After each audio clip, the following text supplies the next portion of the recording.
We have about 58% of our business in terms of revenue in the U.S., 42% abroad. Japan is important, but it is not as meaningful as some of the other adjacent countries like China and Korea and others. But I think it's manageable, but that's not important on the business side. It's really the human impact. And by the way, we're going to do everything we possibly can to help that tragedy and to provide services and people and in-kind services. That's more important.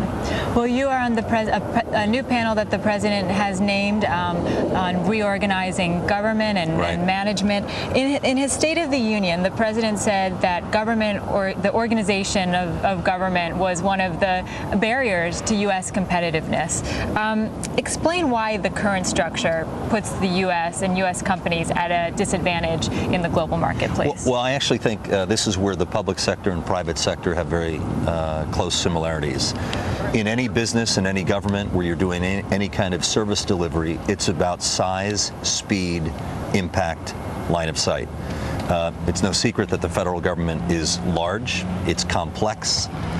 So I think that the president has outlined that one of his priorities is to improve the effectiveness and the efficiency of government. That'll include things like looking at the structure of certain agencies.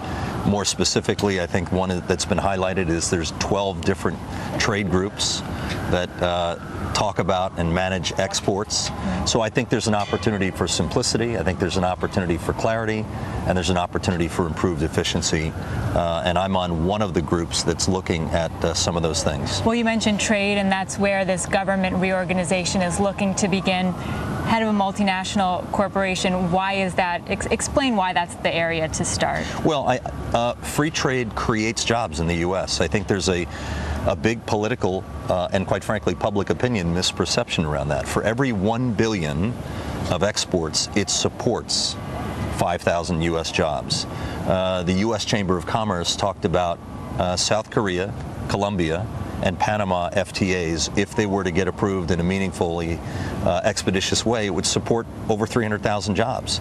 So free trade and exports means job creation. Job creation means economic growth. That facilitates economic recovery, and it's a circularity of co-investment where I think it increases the trajectory of the U.S. recovery. It's critically important. Well, you've been to the White House. You're a business leader that's been here repeatedly for conferences, for various panels such as this. There's been some criticism that there hasn't been follow-up, that some of these panels have been more window dressing. Why is this panel going to be different? Well, I don't agree with those characterizations. I think that if you look at just in the last few months of what the president's done in terms of extending the tax credits, proposing ratification of the South Korean Free Trade Agreement, providing business and companies like mine to do 100% expensing of CapEx expending in 2011 with 50% in 2012. These are meaningful movements for economic development and embracing the fact that businesses create jobs, governments don't. Government creates an environment that allows businesses to create jobs. I see great progress and I see movement. I don't think it's window dressing, and look, we're all very busy. If I thought it was not meaningful or a waste of time, I certainly wouldn't invest my personal time.